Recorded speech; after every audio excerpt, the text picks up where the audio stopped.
شهر رمضان الذي أنزل فيه القرآن هدى للناس وبينات من الهدى والفرقان فمن شهد منكم الشهر فليصمه ومن كان مريضا أو على سفر فعدة من أيام أخر يريد الله بكم اليسر ولا يريد بكم العسر ولتكملوا العدة ولتكبروا الله على ما هداكم ولعلكم تشكرون. الحمد لله رب العالمين والعاقبة للمتقين ولا عدوان إلا على الظالمين نحمده ونستعينه ونؤمن به ونتوكل عليه ونعوذ بالله من شرور أنفسنا ومن سيئات أعمالنا من يهده الله فلا مضل له ومن يضلل فلن تجد له وليا مرشدا. اللهم صل على محمد وعلى آل محمد كما صليت على إبراهيم وعلى آل إبراهيم إنك حميد مجيد. اللهم بارك على محمد وعلى آل محمد كما باركت على إبراهيم وعلى آل إبراهيم إنك حميد مجيد. أما بعد أرسله بالحق بشيرا ونذيرا وداعيا إلى الله بإذنه وسراجا منيرا. أعوذ بالله من الشيطان الرجيم. بسم الله الرحمن الرحيم. يا أيها الذين آمنوا اتقوا الله حق تقاته ولا تموتن إلا وأنتم مسلمون. يا أيها الذين آمنوا اتقوا الله وقولوا قولا سديدا يصلح لكم أعمالكم ويغفر لكم ذنوبكم ومن يطع الله ورسوله فقد فاز فوزا عظيما. بسم الله الرحمن الرحيم. إن الذين قالوا ربنا الله ثم استقاموا تتنزل عليهم الملائكة ألا تخافوا ولا تحزنوا وأبشروا بالجنة التي كنتم توعدون.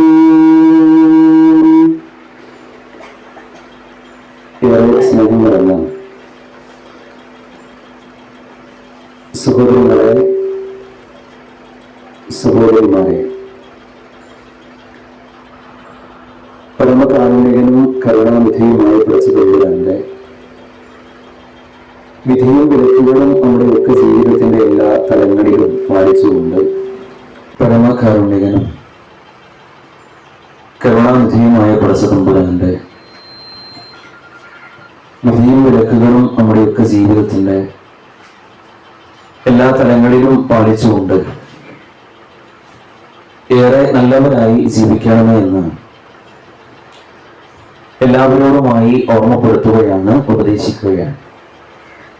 പ്രസിദ്ധംപുരാൻ ആ രൂപത്തിൽ ജീവിച്ച് അങ്ങനെ ഈ ദുനിയാവിൽ നിന്ന് ആറടി മണ്ണിലേക്ക് പ്രവേശിക്കാനുള്ള മഹത്തായ ഭാഗ്യം നൽകി നമ്മളെല്ലാവരെയും അനുഗ്രഹിക്കുമാറാകട്ടെ. നമ്മുടെ ഒരുമിച്ചുകൂടൽ സ്വാലിഹായ അമലായി അല്ലാഹു നമ്മിൽ നിന്ന് സ്വീകരിക്കുമാറാകട്ടെ.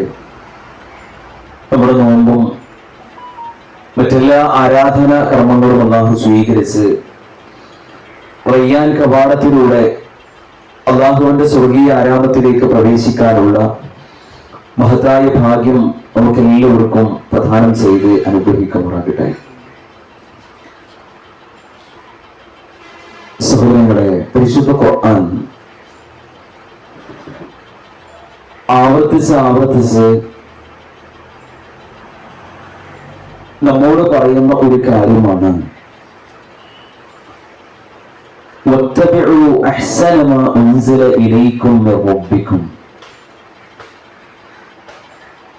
നിങ്ങൾ ഓരോരുത്തരും പരിശുദ്ധ ഖുർആനിനെ നന്നായി പിൻപറ്റിക്കൊണ്ട് ജീവിക്കണമെന്ന കൽപ്പന. ഹദാ കിതാബുൻ അൻസൽനാഹു മുബാറകുൻ ഫത്തബിഊഹു. ഇതാണ് മനുഷ്യരെ പരിശുദ്ധ ഖുർആൻ.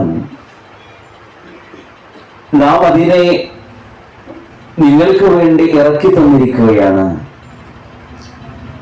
അതുകൊണ്ട് നിങ്ങൾ ഓരോരുത്തരും അതിനെ പിന്തുടർന്നുകൊണ്ട് പിൻപറ്റിക്കൊണ്ട് നിങ്ങൾ ഓരോരുത്തരും ജീവിക്കണം. ഈ രൂപത്തിൽ പരിശുദ്ധ ഖുർആനിനെ നാം ഓരോരുത്തരും പിൻപറ്റി ജീവിക്കണമെന്ന കൽപ്പന ധാരാളമായി പരിശുദ്ധ ഖുർആനിൽ നമുക്ക് ഓരോരുത്തർക്കും കാണാൻ കഴിയും. എന്തിനാണ് ഞാനും നിങ്ങളും പരിശുദ്ധ ഖുർആൻ പിൻപറ്റുന്നത്? എന്തിനാണ് നമ്മൾ ഓരോരുത്തരും പരിശുദ്ധ ഖുർആൻ പാരായണം ചെയ്യുന്നത്?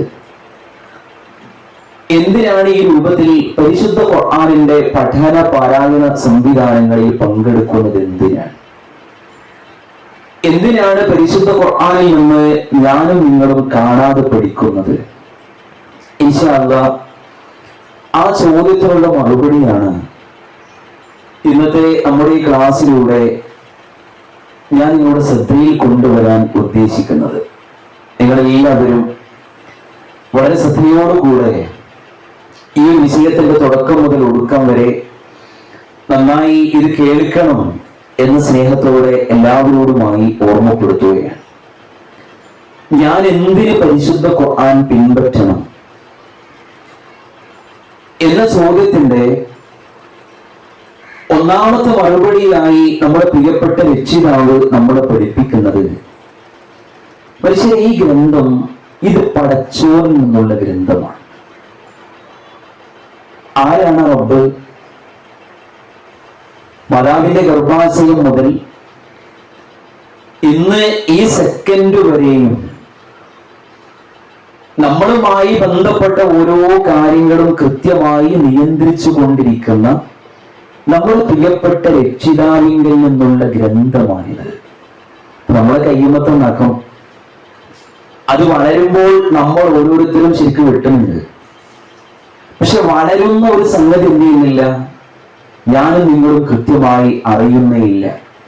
പുരുഷന്മാരെ, മുടി വളരുമ്പോൾ അത് വെട്ടുന്നു, പക്ഷെ ഏത് രൂപത്തിൽ എപ്പോഴാണ് അത് വളർന്നു വരുന്നത് എന്ന് അറിയാനേ നമുക്ക് സാധ്യമല്ല. ഞാൻ സൂചിപ്പിക്കുന്നത്, ഇത്രയും നമ്മുടെ ശരീരത്തിന്റെ ഏറ്റവും നിസ്സാരമായ കാര്യങ്ങൾ വരെ കൃത്യമായി നിയന്ത്രിച്ചു കൊണ്ടിരിക്കുന്നത് നമ്മുടെ പ്രിയപ്പെട്ട രക്ഷിതാവാണ്. ആ റബ്ബാണ് നമ്മളോട് പറഞ്ഞത്, മനുഷ്യരെ ഈ വേദം കൃത്യമായി പിൻപറ്റി നിങ്ങൾ ഓരോരുത്തരും ജീവിക്കണം. അല്ലാഹു നമ്മളോട് പറയാണ്, തൻസീലും മിർ റഹ്മാനിർ റഹീം. ഈ വേദഗ്രന്ഥം ഇത് പരമകാരുണ്യകനും കരുണാവാരിധിയുമായ പടച്ച തമ്പുരാനെങ്കിൽ നിന്ന് അവതീർണമായ വേദഗ്രന്ഥമാണ്. തൻസീലും മിർ റബ്ബിൽ ആലമീൻ. ഇത് ലോകങ്ങളുടെ രക്ഷിതാവിൽ നിന്ന് അവതീർണമായ വേദഗ്രന്ഥമാണ്. തൻസീലുൽ കിതാബി മിനല്ലാഹിൽ അസീസിൽ ഹകീം. ഒരിക്കലും ഈ വേദഗ്രന്ഥം ഇത് അസീസും ഹക്കീമുമായ അല്ലാഹുവിങ്കൽ നിന്ന് അവതരിപ്പിച്ച വേദഗ്രന്ഥമാണ്. അതുകൊണ്ട് അതിനെ പിൻപറ്റി നിങ്ങൾ ഓരോരുത്തരും ജീവിക്കണം എന്ന് പരിശുദ്ധ ഖുർആൻ നമ്മെ ഓരോരുത്തരെയും പഠിപ്പിച്ച സുപ്രധാനമായ ഒരു കാര്യമാണ്. അപ്പൊ ഞാൻ എന്തിന് ഖുർആൻ പിൻപറ്റണം എന്ന ചോദ്യത്തിന് അള്ളാന്റെ പരിശുദ്ധ ഖുർആൻ നമ്മളെ പഠിപ്പിക്കുന്ന ഏറ്റവും ഒന്നാമത്തെ മറുപടിയാണിത്. നമ്മുടെ ജീവിതത്തിന്റെ ഓരോ സമയങ്ങളും കൃത്യമായി നിയന്ത്രിച്ചു കൊണ്ടിരിക്കുന്ന പടച്ചോന്റെ ഗ്രന്ഥമായതുകൊണ്ട് ഈ ഗ്രന്ഥം ജീവിതത്തിലേക്ക് കൊണ്ടുവരൽ അനിവാര്യമാണ്. രണ്ടാമതായി അല്ലാഹു തആല നമ്മളോട് പറഞ്ഞത്, മനുഷ്യരെ ഈ ഗ്രന്ഥം ശരിക്കും നിങ്ങളുടെ നെഞ്ചോട് ചേർത്തുകൊണ്ട് ജീവിക്കാൻ റെഡിയാണെങ്കിൽ, നിങ്ങൾ തയ്യാറാണെങ്കിൽ, നിങ്ങൾ ഒരിക്കലും വഴി തെറ്റിപ്പോകില്ല. മനുഷ്യന്റെ ഏറ്റവും വലിയ പ്രശ്നം എന്നത് റൂട്ട് മാറിപ്പോവുക, നല്ല മാർഗത്തിൽ നിന്ന് ചീത്തൊരു മാർഗത്തിലേക്ക് പോവുക എന്നതാണ് മനുഷ്യരുടെ ഏറ്റവും വലിയ പ്രശ്നം. എന്നാൽ അല്ലാഹു നമ്മളോട് പറഞ്ഞൊരു കാര്യം, ശരിക്കും ഈ ഖുർആൻ നിങ്ങളുടെ ജീവിതത്തിലേക്ക് കൊണ്ടുവന്ന് ഇതിനെ കൃത്യമായി പിൻപറ്റി നിങ്ങൾ ജീവിക്കാൻ റെഡിയാണോ എങ്കിൽ നിങ്ങൾ ഒരിക്കലും വഴി തെറ്റി നിങ്ങൾ ഒരിക്കലും പോവില്ല. ഖുർആൻ പറയാണ്, ശഹ്റു റമദാനല്ലദീ ഉൻസില ഫീഹിൽ ഖുർആൻ ഹുദൽ ലിന്നാസി വബയ്യിനാതിൻ മിനൽ ഹുദാ വൽ ഫുർഖാൻ. ഈ പരിശുദ്ധ ഖുർആൻ ഇത് പരിശുദ്ധമായ റമദാൻ മാസത്തിലാണ് ഈ ഖുർആൻ ഇറങ്ങിയത്. ഇതെന്തിനാണ്? ഹുദൽ ലിന്നാസ്, ഇത് മനുഷ്യർക്ക് സന്മാർഗത്തിന്റെ ഗ്രന്ഥമാണിത്. വബയ്യിനാതിൻ മിനൽ ഹുദാ വൽ ഫുർഖാൻ, ഒരു മനുഷ്യനെ ശരിയുടെ പാത ഏതാണെന്ന് കൃത്യമായി മനസ്സിലാക്കി തരുന്ന ഒരു ഗ്രന്ഥം. ഒരു മനുഷ്യനെ തെറ്റേതാണ്, തെറ്റിന്റെ പാത ഏതാണെന്ന് കൃത്യമായി മനസ്സിലാക്കി തരുന്ന ഗ്രന്ഥമാണിത്. അതുകൊണ്ട് ഈ ഗ്രന്ഥത്തെ ഏറ്റവും നന്നായി നിങ്ങളുടെ ജീവിതത്തിലേക്ക് കൊണ്ടുവന്ന് ജീവിക്കാൻ നിങ്ങൾ ഓരോരുത്തരും ശ്രദ്ധിക്കണം. മറ്റൊരു ഭാഗത്ത് പഠിച്ചോ പറഞ്ഞത്, ഇന്ന ഹാദൽ ഖുർആന യഹ്ദീ ലില്ലതി ഹിയ അഖ്വം. പറയാണ്, ഈ പരിശുദ്ധ ഖുർആൻ നിങ്ങളെ ഏറ്റവും സുന്ദരമായ ഉന്നതമായ ഒരു വഴിയിലേക്ക് കൈപ്പിടിച്ചാനയിക്കുന്ന ഗ്രന്ഥമാണിത്. ഒരു കാലത്ത് ഉമർ ഫാറൂഖ് റളിയല്ലാഹു അൻഹു എല്ലാ തെറ്റുകളും ചെയ്തുകൊണ്ട് ജീവിച്ചിരുന്ന ഒരു സാഹചര്യം അദ്ദേഹത്തിന്റെ ജീവിതത്തിൽ ഉണ്ടായിരുന്നു. ജാഹിലിയ്യ കാലഘട്ടത്തിൽ പരിശുദ്ധ ഖുർആനിന്റെ ആയത്തുകൾ കൃത്യമായി കേട്ടപ്പോൾ അദ്ദേഹത്തിന് മാനസാന്തരം സംഭവിക്കുകയും പിൽക്കാലത്ത് ഉമർ ഫാറൂഖ് റളിയല്ലാഹു അൻഹു ഒരു വഴിയിലൂടെ അങ്ങനെ സഞ്ചരിക്കുമ്പോൾ ശൈത്താൻ വേറെ ഒരു വഴി കൂടി അങ്ങനെ പോകും. അത്ര സെറ്റപ്പിലേക്ക് ഉമർ ഫാറൂഖ് റളിയല്ലാഹു അൻഹു ഉയർന്നു വന്നു. റസൂലുള്ളാഹി സ്വല്ലല്ലാഹു അലൈഹി വസല്ലം ഒരിക്കൽ ഇതേപോലെ പ്രവാചകൻ സ്വല്ലല്ലാഹു അലൈഹി വസല്ലമയും സ്വഹാബിമാരുമുള്ള ഒരു സദസ്സിന് പറയാ, ഉമറേ, ഇന്നലെ പഠിച്ചത് എനിക്കൊരു സുന്ദരമായ വെളുത്ത കൊട്ടാരം എനിക്ക് ഇങ്ങനെ കാണിച്ചു തന്നു. ഞാൻ ചോദിച്ചു, ഇത് ആരുടെ കൊട്ടാരമാണ് എന്ന് ഞാൻ ചോദിച്ചു. സ്വർഗത്തിലെ സുന്ദരമായ പളുങ്കു കൊട്ടാരം ആരുടേതാണ് എന്ന് ഞാൻ ചോദിച്ചപ്പോ അല്ലാഹുവിന്റെ മലക്കുകൾ എന്നോട് പറഞ്ഞു, അത് ഉമറിനുള്ള കൊട്ടാരമാണ്, ഉമർ ഫാറൂഖ് റളിയല്ലാഹു അൻഹുവിനുള്ള കൊട്ടാരമാണ്. നോക്കിങ്ങളെ, അത്ര ഉന്നതമായ ഒരു സാഹചര്യത്തിലേക്ക് മഹാനായ ഉമർ ഫാറൂഖ് റളിയല്ലാഹു അൻഹുവിനെ കൈപ്പിടിച്ചുയർത്തിയ ഗ്രന്ഥമാണ് ഈ ഒരു പരിശുദ്ധ ഖുർആൻ. അതുകൊണ്ട് ഞാൻ എന്തിനെ ഈ ഖുർആൻ പിൻപറ്റണം എന്ന ചോദ്യത്തിന്റെ രണ്ടാമത്തെ മറുപടിയായി പരസ്യം നമ്മളെ പഠിപ്പിക്കുന്നത്, മനുഷ്യരെ നല്ലൊരു മാർഗത്തിലൂടെ സഞ്ചരിക്കാൻ, തെറ്റുകളും കുറ്റങ്ങളും ഒന്നുമില്ലാത്ത സുന്ദരമായൊരു വഴിയിലൂടെ നിങ്ങൾക്ക് സഞ്ചരിക്കാനാണ് ഈ ഒരു പരിശുദ്ധ ഖുർആൻ.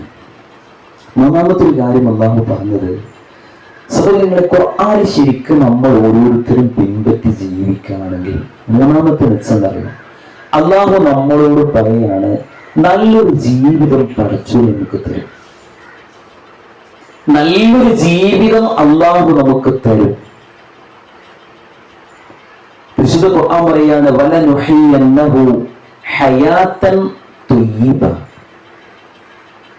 ഖുർആനും ഹദീസും ശരിക്കും നിങ്ങളുടെ ജീവിതത്തിലേക്ക് കൊണ്ടുവന്ന് ഖുർആനുമായി നിരന്തരമായ ഒരു സമ്പർക്കം പാലിച്ചുകൊണ്ട് ജീവിക്കാൻ നിങ്ങൾ റെഡിയാണെങ്കിൽ ഞാൻ നിങ്ങൾക്കൊരു ജീവിതം തരും. എങ്ങനത്തെ ജീവിതം എന്നറിയോ? ഹയാതൻ ത്വയ്യിബ, ഏറ്റവും വിശിഷ്ടമായ ഏറ്റവും സുന്ദരമായ ഒരു ജീവിതം ഞാൻ നിങ്ങൾക്ക് തരും. അപ്പൊ എന്തിനാണ് ഞാനും നിങ്ങളും ഖുർആൻ പിൻപറ്റി ജീവിക്കേണ്ടത്? അതിന്റെ അനിവാര്യത എന്താണ് എന്ന ചോദ്യത്തിന്റെ മൂന്നാമത്തെ മറുപടി പഠിച്ചു പറഞ്ഞത് നല്ലൊരു ജീവിതം നമുക്ക് ഓരോരുത്തർക്കും ഉണ്ടാവാൻ. നാലാമത്തെ ഒരു കാര്യം അല്ലാഹു പറഞ്ഞിട്ടുണ്ടായിരുന്നു, ശരിക്കും ഖുർആൻ നന്നായി നമ്മൾ ഓരോരുത്തരും പിൻപറ്റി ജീവിക്കുകയാണെങ്കിൽ അള്ളാഹു നമുക്ക് ഏറ്റവും മാന്യമായൊരു ഉപജീവനം അള്ളാഹു നമുക്ക് തരുന്നു. നേരം വെളുത്ത് വൈകുന്നേരമാവോളം എന്തിനാണ് ജോലിക്ക് പോകുന്നത് എന്ന് ചോദിച്ചാൽ നമുക്ക് പറയാനൊരു മറുപടി കുടുംബം നോക്കാനാണ്, കുട്ടികളെ പോറ്റാനാണ്, അതേപോലെ വാപ്പാനും ഉമ്മാനെയും മരുന്നും ഗുളികയും മറ്റു കാര്യങ്ങളൊക്കെ വാങ്ങാനാണ് എന്ന മറുപടിയാണ് നമുക്ക് ഓരോരുത്തർക്കും പറയാനുള്ളത്. എന്നാൽ അള്ളാഹു നമ്മളോട് പറഞ്ഞൊരു കാര്യം എന്താ വെച്ചാൽ ശരിക്കും ഖുർആനും സുന്നത്തും നമ്മൾ നന്നായി നെഞ്ചിലിട്ട് ജീവിക്കുകയാണെങ്കിൽ അത് എന്ത് ചെയ്യും, ഉപജീവനത്തിനൊരു മാർഗം അള്ളാഹു നമുക്ക് കാണിച്ചു തരും. അതെങ്ങനെ നമുക്ക് പറയാൻ പറ്റില്ല. ഏതെങ്കിലും ഒരു മാർഗത്തിൽ ജീവിക്കാനുള്ള ഒരു സാഹചര്യം അള്ളാഹു നമുക്ക് തരും. കുറവുണ്ടെങ്കിൽ ومن أعرض عن ذكري فإن له معيشة ضنكا ونحشره يوم القيامة أعمى قال ربي لم حشرتني أعمى ومن أعرض عن ذكري فإن له معيشة ضنكا. മനുഷ്യരെ, പരിശുദ്ധ ഖുർആനുമായി ബന്ധമില്ലാതെയാണ് നിങ്ങൾ ജീവിക്കുന്നതെങ്കിൽ, പരിശുദ്ധ ഖുർആനെ നിങ്ങളുടെ ജീവിതത്തിലേക്ക് കൊണ്ടുവരാതെയാണ് നിങ്ങൾ ജീവിക്കുന്നത് എങ്കിൽ ഞാൻ നിങ്ങളുടെ ഉപജീവനത്തെ ഞാൻ നിങ്ങൾക്ക് കുടുസാക്കി കളയും. ശരിക്കും ഖുർആനുമായി നമ്മൾ ബന്ധമില്ലാതെ ജീവിക്കുകയാണെങ്കിൽ ആദ്യം അല്ലാഹു കൈവെക്ക അന്നത്തിനേക്കാൻ.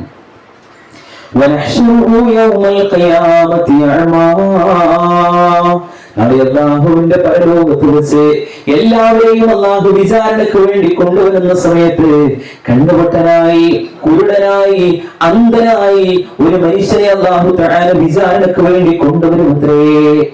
ആരെയാണ് പരസ്പരെ പരലോകത്ത് വെച്ച് അന്ധനായി, കണ്ണ് കാണാത്തവനായി പ്രചരിപ്പിക്കാൻ അറിയോ?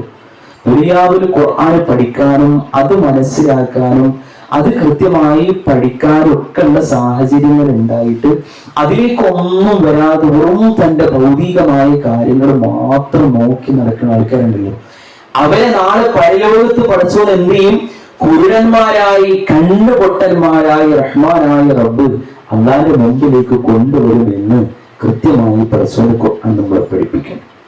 എന്നാലോ ഖുർആൻ ശരിക്കും നമ്മുടെ നെഞ്ചോട് ചേർത്തുകൊണ്ട് ജീവിക്കുകയാണെങ്കിൽ അള്ളാഹു എന്ത് ചെയ്യും? പരലോകത്ത് കാഴ്ചയുള്ളവനായി നമ്മളെ കൊണ്ടുവരും. രണ്ടാമത്തെ ഒരു കാര്യം, ഈ ദുനിയാവ് എന്ത് ചെയ്യും? അന്നത്തിന് ഒരു മാർഗം പഠിച്ചു നമുക്ക് ഓരോരുത്തർക്കും കാണിച്ചു തരും. മറ്റൊരു കാര്യം അല്ലാഹു പറഞ്ഞത് മനസ്സമാധാനത്തിലുള്ള മനസ്സമാധാനം ശരിക്കും പഠിച്ചു നമുക്ക് തരും. വലിയൊരു വീട്, വലിയൊരു വീട് നമുക്കുണ്ട്. അതുണ്ടെന്ന് വിചാരിച്ച് സമാധാനം ഉണ്ടായിക്കൊള്ളണമെന്നില്ല. ഏക്കറക്കണക്കിന് തുടങ്ങി മറ്റെല്ലാ സംവിധാനം നമുക്കുണ്ട്. പക്ഷെ അത് ഉണ്ടെന്ന് വിചാരിച്ച് നമുക്ക് മനസ്സമാധാനം കിട്ടിക്കൊള്ളണമെന്നില്ല. സഞ്ചരിക്കാൻ നല്ല വില കൂടിയ സുന്ദരമായ വാഹനമുണ്ട്, പക്ഷെ സമാധാനം ഇല്ലെങ്കിൽ വേറെ എന്തുണ്ടായിട്ടൊരു കാര്യവും ഇല്ല. എന്താ സമാധാനത്തിനുള്ള പരിഹാരം? എന്താ സമാധാനത്തിനുള്ള പരിഹാരം? അല്ലാഹു നമ്മളോട് പറയാൻ, എന്താ മനുഷ്യരെ, ഈ പരിശുദ്ധ ഖുർആനിലേക്ക് ശരിക്കും ഒഴുകി പ്രവേശിക്കാൻ നിങ്ങൾ റെഡിയാണോ? നിങ്ങളുടെ മനസ്സിന് ഞാൻ സമാധാനം തരും. നിങ്ങളെ الذين آمنوا وتطمئن قلوبهم لذكر الله ألا بذكر الله تطمئن القلوب. മനുഷ്യരെ, അള്ളാഹുവുമായി ബന്ധപ്പെട്ട ചിന്തകൾ കൊണ്ട് മാത്രമാണ് നിങ്ങളുടെ ഹൃദയങ്ങൾക്ക്, നിങ്ങളുടെ മനസ്സുകൾക്ക് ശാന്തിയും സമാധാനവും ഉണ്ടാവുക. അലാ ബിദിക്രില്ലാഹി തത്മഇന്നുൽ ഖുലൂബ്. അലാ മനുഷ്യരെ, നിങ്ങൾ അറിയണം, ബിദിക്രില്ലാഹ്, അള്ളാഹുവുമായി ബന്ധപ്പെട്ട ചിന്തകൾ കൊണ്ട് മാത്രമാണ് തത്മഇന്നുൽ ഖുലൂബ്. ടെൻഷനുകളില്ലാത്ത, പ്രയാസങ്ങളില്ലാത്ത, ബേജാറും സങ്കടങ്ങളും ഇല്ലാത്ത ജീവിതം നിങ്ങളിലേക്ക് വരികയുള്ളൂ. അപ്പൊ ശരിക്ക് നമ്മുടെ ജീവിതത്തിൽ മനസ്സമാധാനമുള്ള നല്ലൊരു ജീവിതം നമുക്ക് കിട്ടാനും എന്ത് ചെയ്യണം? ഖുർആനിലേക്ക് ശരിക്ക് വരാൻ നമുക്ക് ഓരോരുത്തർക്കും സാധിക്കേണ്ടതുണ്ട്. മറ്റൊരു കാര്യം പഠിച്ചു വന്നെന്തറിയോ, ശരിക്കും നമ്മുടെ ജീവിതത്തിൽ ഏറ്റവും വലിയ ഭാഗ്യം എന്താ? ചില ആളുകളൊക്കെ പറയും ദുനിയാവിൽ ഇങ്ങനെ ദണ്ണവും കേടും ഇടങ്ങവും പ്രയാസങ്ങളും ഒക്കെ ആയിട്ട് അങ്ങനെ പോയി. ചെറുപ്പകാലത്തൊക്കെ കുറെ പിന്നെ കഷ്ടപ്പാടും പ്രാരാബ്ദങ്ങളും ഇടങ്ങേറും ഒക്കെ ആയിട്ട് അങ്ങനെ പോയി. ഇപ്പോ എന്തായി അൽഹംദുലില്ലാഹ് മക്കളൊക്കെ വലുതായി, അത്യാവശ്യം കുഴപ്പമോ കാര്യങ്ങളൊന്നുമില്ല. പക്ഷെ എന്നാലും ഒന്നും കഴിക്കാനും ഒന്നും തിന്നാനും ഒന്നും പറ്റാത്തൊരു സാഹചര്യത്തിൽ ഇങ്ങനെ ഇടങ്ങാറായി ഗുളികയും മരുന്നൊക്കെ ആയിട്ട് ഇങ്ങനെ പോവുക. പക്ഷേ ദുനിയാവും ഇങ്ങനെയായി. ആഖിറത്ത് ഇങ്ങനെ ചെയ്യരുത് എന്ന് പടച്ചവനോട് പ്രാർത്ഥിക്കുന്നവർ നമ്മുടെ കൂട്ടത്തിലുണ്ട്. എന്താ ഒരാൾക്ക് അല്ലെങ്കിൽ മറ്റൊരാൾക്ക് രോഗം, ആശുപത്രിയിൽ നിന്നോട് പോകുന്നവരല്ല, എന്നും ഇടങ്ങേറും പ്രശ്നങ്ങളും കാര്യങ്ങളുമാണ് എന്ന് ദുനിയാവുമായി ബന്ധപ്പെട്ട് പല ആളുകളും സംസാരിക്കാറുണ്ട്. അല്ലാഹു നമ്മൾ അനുഭവിക്കുന്ന എല്ലാ രോഗങ്ങൾക്കും വളരെ വേഗത്തിൽ നമുക്ക് ശിഫയും ശാന്തിയും സമാധാനവും പ്രദാനം ചെയ്ത് അനുഗ്രഹിക്കുമാറാകട്ടെ. എന്നങ്ങൾ ആലോചിച്ചു. ശരിക്ക് ദുനിയാവെന്നൊക്കെ പറഞ്ഞാൽ ഇങ്ങനെ തന്നെയാണ്, എപ്പോഴും പ്രശ്നങ്ങളും കാര്യങ്ങളൊക്കെ തന്നെ. പക്ഷെ ആഖിറത്തിലാണ് ശരിക്കും നമുക്ക് എന്ത് വേണ്ടത്? വലിയ ശാന്തി സമാധാനം ഒക്കെ നമുക്ക് വേണ്ടത്. ദുനിയാവ് എന്ന് പറഞ്ഞാൽ ഒരു 10-60 കൊല്ലം 70-75 കൊല്ലം കഴിഞ്ഞാൽ ഇവിടുത്തത് കഴിഞ്ഞു. എന്നാൽ പരലോകവും അതിനെ സംബന്ധിച്ച് പഠിച്ചു പറഞ്ഞതുപോലെ ആഖിറത്തു ഖൈറുൻ വ അബ്ഖ, അതാണ് ഏറ്റവും നല്ലതും എന്നെന്നും നിലനിൽക്കുന്നതും ശരിക്കും പരലോകം. ശരിക്കും അവർക്കുള്ള ഏറ്റവും ഒന്നാമത്തെ പ്രവേശികയാണ് ഇന്ത്യയിൽ മരണം. ആ സമയത്ത് ഒരു നല്ല മരണത്തെ വരവേൽക്കാൻ ശരിക്കും നമുക്ക് ഓരോരുത്തർക്കും സാധിച്ചാൽ നമ്മൾ കഴിച്ചിലായി, നമ്മൾ രക്ഷപ്പെട്ടു. നമ്മുടെ തൊട്ട് മുമ്പിൽ വാപ്പയമ്മയുണ്ട്, പക്ഷേ എൻ്റെ കുട്ടിക്ക് വേണ്ടി എനിക്കൊന്നും ചെയ്യാൻ കഴിയുന്നില്ലെന്ന് അവർ സങ്കടപ്പെടുന്നു. നമുക്ക് വേണ്ടി എത്ര പണം ചെലവഴിക്കാനും തയ്യാറുള്ള നമ്മുടെ കുട്ടികൾ നമ്മുടെ മുമ്പിലുണ്ട്. മൾട്ടി സൂപ്പർ സ്പെഷ്യാലിറ്റി ഹോസ്പിറ്റലിലേക്ക് കൊണ്ടുപോയി നമുക്ക് വേണ്ട അതിവിദഗ്ധമായ ചികിത്സകൾ ചെയ്യാൻ നമ്മുടെ മക്കള് നമ്മുടെ മുമ്പിലുണ്ട്. നമ്മുടെ കൂടെ ജീവിച്ച, നമ്മുടെ ജീവിതത്തിന്റെ രഹസ്യങ്ങളും പരസ്യങ്ങളും കൃത്യമായി അറിയുന്ന നമ്മുടെ ഇണ മുമ്പിലുണ്ട്. പക്ഷെ എനിക്കും നമുക്കും മരണം വിധിച്ചാൽ നമ്മുടെ കുട്ടികൾക്കോ അതല്ലെങ്കിൽ നമ്മുടെ ഇണക്കോ നമ്മുടെ പ്രിയപ്പെട്ടവർക്കോ നമുക്ക് വേണ്ടി ഒന്നും ചെയ്യാൻ സാധിക്കൂല. ഖുർആൻ പറഞ്ഞില്ലേ, ഫലൗലാ ഇദാ ബലഗത്തിൽ ഹുൽഖൂം വഅൻതും ഹീനൈദിൻ തൻദുറൂൻ. മനുഷ്യരെ പാടം നിങ്ങളുടെ തൊണ്ടക്കുടിയിലേക്ക് വന്നെത്തിക്കഴിഞ്ഞാൽ എന്തുകൊണ്ടാ മനുഷ്യരെ നിങ്ങൾക്ക് അതിനെ പ്രതിരോധിക്കാൻ സാധിക്കാത്തത്? എന്തുകൊണ്ടാ നിങ്ങൾക്ക് അതിനെ തടഞ്ഞു വെക്കാൻ കഴിയാത്തത്? വഅൻതും ഹീനൈദിൻ തൻദുറൂൻ. ഈ ദുനിയാവിൽ നിന്ന് വേർപിരിഞ്ഞു പോകുന്നത് എന്റെ പ്രിയപ്പെട്ട ഉപ്പയുടെ മുഖത്തേക്ക് നോക്കാനില്ലാതെ, തന്റെ പ്രിയപ്പെട്ട ഇണയുടെ മുഖത്തേക്ക്, തന്റെ പ്രിയപ്പെട്ട സന്താനങ്ങളുടെ മുഖത്തേക്ക് നിസ്സഹമായി ദാരുണമായി നോക്കാനല്ലാതെ മറ്റെന്തിനാ മനുഷ്യരെ നിങ്ങൾക്ക് സാധിക്കുക? ആരാണോ ദുനിയാവെന്ന് വേർപിരിഞ്ഞു പോവുക, ഓരെങ്ങനെ മുഖത്തേക്ക് ഒന്നും ചെയ്യാൻ പറ്റാതെ നോക്കി നിൽക്കാനല്ലാതെ എന്തിനങ്ങളെ കൊണ്ട് പറ്റാണ് അല്ലാണ്ട് ഖുർആൻ നമ്മളോട് ചോദിച്ചത്. ചില ആൾക്കാരൊക്കെ പറയും, എന്റെ ഈ മടി കടന്നിട്ടാണ് ഞാൻ മരിച്ചത്, എന്റെ മടി കടന്നിട്ടാണ് വാപ്പ മരിച്ചത്. വാപ്പ മരിക്കുമ്പോൾ ഞാൻ എൻ്റെ എത്തുണ്ട്, ഉമ്മ മരിക്കുമ്പോ ഞാൻ ഉമ്മാന്റെ എത്തുണ്ട്. എന്നോട് ഇങ്ങനെ കൈ ഇങ്ങനെ കാട്ടി തന്നു, ഞാൻ പോവുകയാണ് മോളെ, എനിക്കൊന്നിനും കഴിയില്ല, അത് സാധിക്കൂല എന്ന് അല്ലാണ്ട് ഖുർആൻ നമ്മളോട് പറഞ്ഞത്. ശരിക്കും നമ്മൾ ആലോചിച്ചു, ഞാൻ ഉമ്മടി ഈ ദുനിയാവെന്ന് വേർപിരിഞ്ഞു പോകുന്ന സമയത്ത് എല്ലാവരും കരയുമ്പോഴും നമുക്ക് ഏറ്റവും മനസ്സമാധാനത്തോടുകൂടെ വേർപിരിഞ്ഞു പോകാൻ പറ്റണം. അല്ലാണ്ട് മരിക്കാൻ നമ്മൾ എടുത്തിട്ട് ഇങ്ങനെ വരിക, എന്നിട്ട് നമ്മളോട് ഏറ്റവും നല്ല സംസാരങ്ങളും ഇങ്ങനെ സംസാരിച്ചിട്ട് നമ്മുടെ റൂഹിനെ ഇങ്ങനെ പിടിക്കുക. അങ്ങനത്തെ ഒരു ഭാഗ്യം, അത് ജീവിതത്തിലെ ഏറ്റവും വലിയ ഭാഗ്യം. അല്ലാതെ ഖുർആനിലൂടെ ഇന്നല്ലദീന ഖാലൂ റബ്ബുനല്ലാഹ് തുമ്മ ഇസ്തഖാമൂ തതനസ്സലു അലൈഹിമുൽ മലായിക അല്ലാ തഖാഫൂ വലാ തഹ്സനൂ വഅബ്ശിറൂ ബിൽ ജന്നത്തി അല്ലതീ കുൻതും തുഅദൂൻ. ഇന്നല്ലദീന ഖാലൂ റബ്ബുനല്ലാഹ്, ഞങ്ങളുടെ രക്ഷിതാവ് പടച്ചതമ്പുരാനാണെന്ന് പ്രഖ്യാപിച്ചവരില്ലേ? പിന്നെ പരിശുദ്ധ ഖുർആനും തിരുസുന്നത്തും കൃത്യമായി ജീവിതത്തിൽ പാലിച്ചുകൊണ്ട് ജീവിച്ചവരില്ലേ? അവർ ഈ ദുനിയാവിൽ നിന്ന് വേർപിരിഞ്ഞു പോകുന്ന സമയത്ത് തതനസ്സലു അലൈഹിമുൽ മലായിക, ആകാശ ലോകത്തിൽ നിന്ന് അല്ലാഹുവിന്റെ മലക്കുകളതാ ഈ മനുഷ്യന്റെ റൂഹിനെ പിടിക്കുന്നതിന് വേണ്ടി ഈ മനുഷ്യന്റെ അരികിലേക്ക് വരികയാണ്. തൂവെള്ള വസ്ത്രം ധരിച്ചവരാണ്, സൂര്യനെ പോലെ ജ്വലിക്കുന്നവരാണ്, നീല കണ്ണുകളുള്ള അല്ലാഹുവിന്റെ മലക്കുകൾ ഈ നല്ല മനുഷ്യന്റെ അരികിലേക്ക് വരുമത്രേ.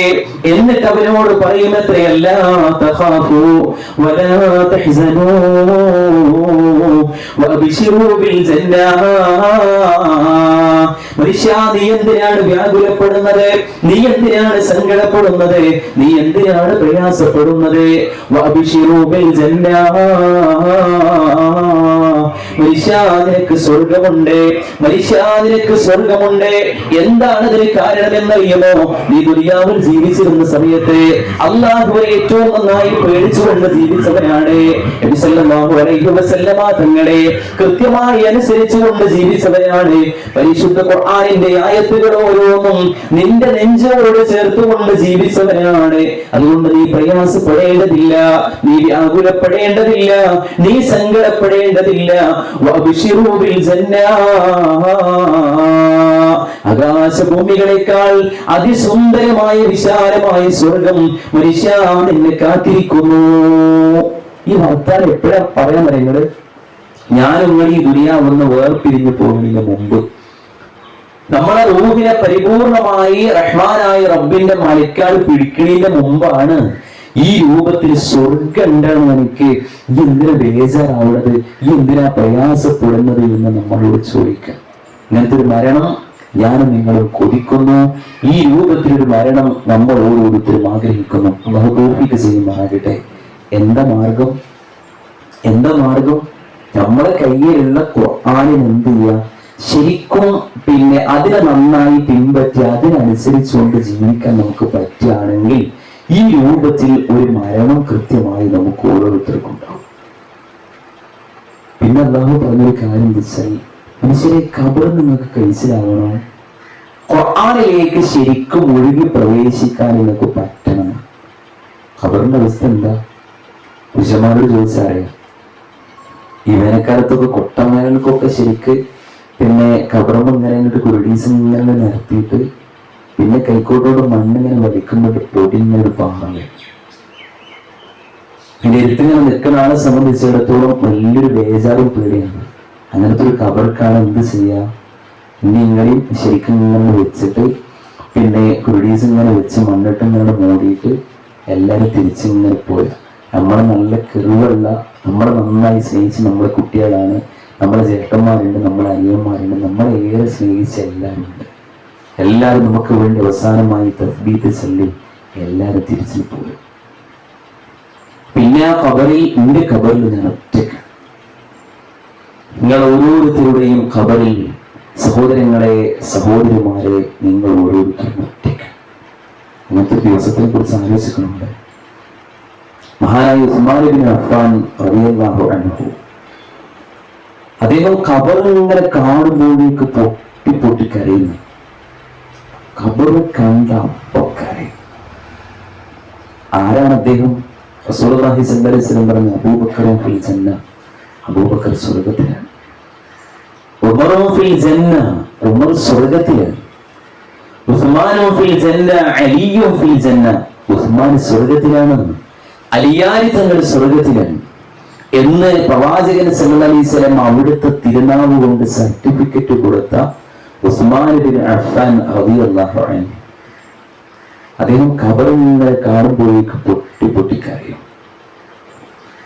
അപ്പൊ അദ്ദേഹത്തോട് സ്വഹാബിമാര് ചോദിക്കാൻ, എന്തിനങ്ങനെ കരയണം? സയ്യിദുന ഉസ്മാൻ ഖബറു കണ്ടാൽ കരയുന്നതാ,